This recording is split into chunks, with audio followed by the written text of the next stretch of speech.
Oi, sétimo ano. Hoje a gente vai falar sobre ângulos, mas antes de começarmos a falar sobre ângulos,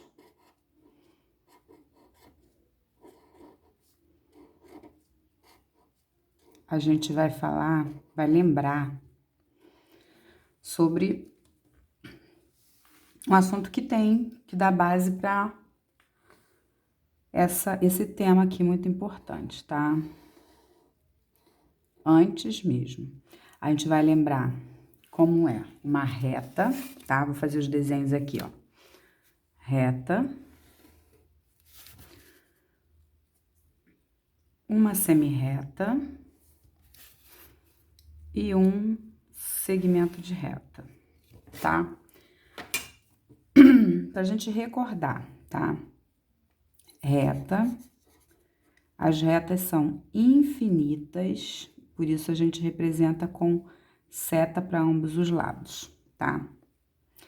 E representadas por letras minúsculas, eu vou chamar essa reta de reta A, tá? Se eu marcasse 2 pontos sobre essa reta, chamasse esse ponto de B,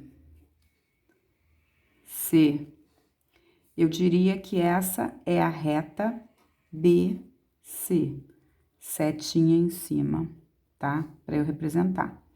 Então, a reta pode ser chamada de A pela letra minúscula ou de BC com seta em ambos os lados lá em cima, tá? Lembrando que esses 2 pontos que eu marquei aqui em cima são maiúsculos, são com letras maiúsculas. Para representar ponto, tem que ser com letras maiúsculas. No segundo desenho, a gente vai fazer uma semirreta. As semirretas, elas têm começo, mas não têm fim, tá? Elas possuem uma origem, mas não possuem um fim. Se eu chamasse esse aqui também de B e um ponto aqui em cima de C, eu diria que essa semirreta é BC. E aí, a seta só vai para um lado, não tá duplo sentido, porque ela tem começo, mas não tem fim. E no terceiro desenho, finalizei aqui, marquei o ponto B, marquei o ponto C. Usei o mesmo ponto, os mesmos pontos para os 3 desenhos. Esse aqui é o segmento de reta.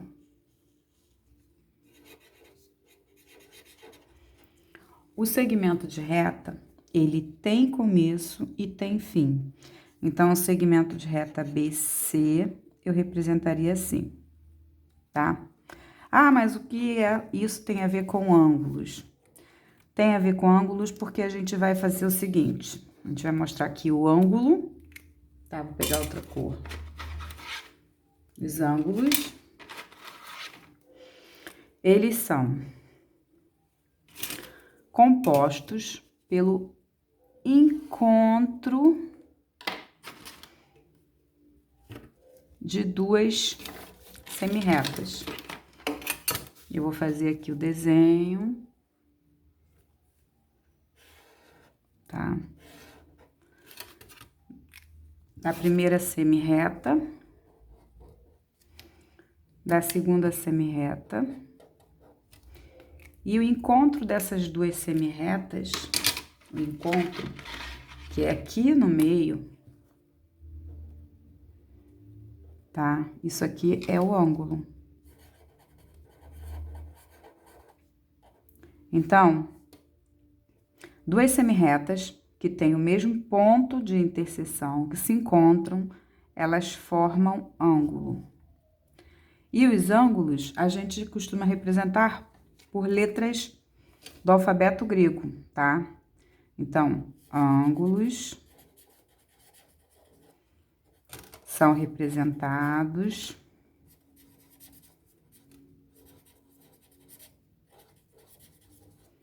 por letras do alfabeto grego. Aí tem várias letras, a gente costuma usar mais o alfa, tá? Vou botar aqui. O alfa, beta, gama e tem diversos outros, tá? Esses aqui são os iniciais, os que a gente utiliza. Quais são os elementos do ângulo? O ângulo é composto de elementos chamados de lado, olha, aqui eu tenho lado, aqui tem outro lado. Para eu definir, não vai sempre ter cores diferentes, para eu falar, esse ângulo é do lado, embaixo, outro é em cima, não. A gente vai fazer o seguinte, a gente marca esse ponto aqui, vou chamar esse ponto de ponto O, vou chamar esse aqui de ponto A, vou chamar esse aqui de ponto B. O ponto O é o ponto de encontro dos dois segmentos de reta, das duas semirretas, quer dizer. E o ponto A está sobre uma das semirretas, assim como o ponto B está sobre a outra semirreta. E aí, a gente representa esse ângulo de que maneira? A gente representa assim, ó, A, O, B, com um acento circunflexo no O. Ou B, O, A. AOB ou BOA, você só utiliza um dos dois, tá? Pela ordem alfabética e esteticamente correto, a gente utiliza AOB.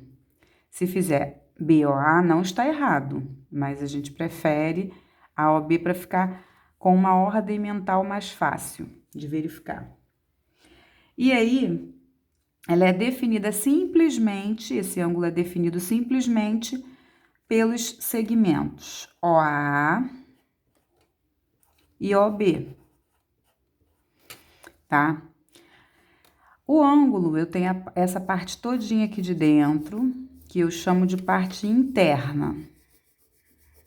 Mas, se eu continuasse, desse a volta por completo, eu teria uma volta 360 graus e teria aqui que é chamado de parte externa desse ângulo, tá?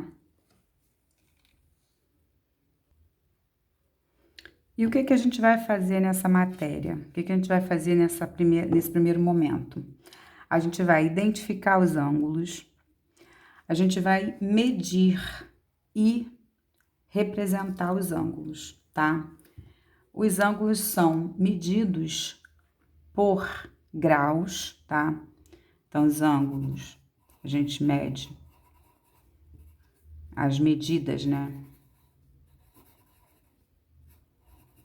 São o grau. Depois a gente vai ver melhor, vai ser o minuto.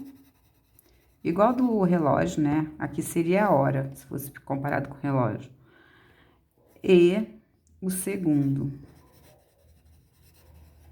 Tá? E a gente vai comparando também a relação de voltas e o total de voltas completas, voltas incompletas, voltas meia volta. Vamos vendo nas atividades, com calma. Tá ok? Os ângulos servem para quê? Quando a gente pensa na medida angular, quando a gente pensa em uma perspectiva angular, a gente pensa em ampliar uma visão, tá? Imagina se você tá aqui embaixo, você tá aqui, e aí você tem que medir a altura de um prédio, por exemplo. Tem uma série de equipamentos que são através dessa abertura angular que conseguem estimar e até mesmo medir exatamente, tá? Com margem de erro bem pequena, verdadeira altura desse prédio. E na astronomia é muito importante também, nas navegações. Então, é uma parte da matemática, que é na parte da geometria envolvendo a matemática, que é muito importante em todos os sentidos para a vida, tá aí utilizado nas arquiteturas, utilizado em várias áreas, e a gente precisa ter uma noção de como funciona isso, tá? Lembrando que quando eu penso em metade de uma volta completa, metade, tá? Eu chamo esse ângulo de raso.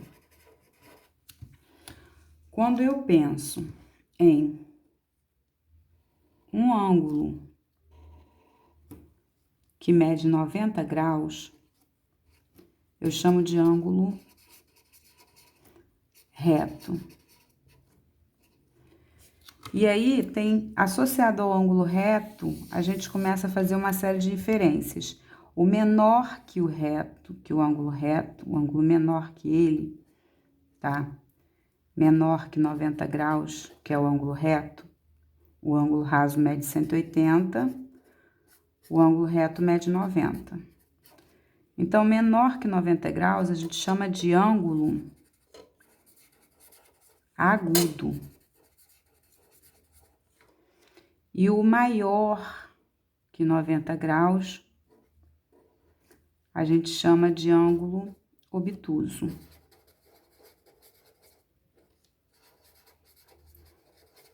Vamos vendo nas atividades como é que a gente interpretou esse início de conteúdo.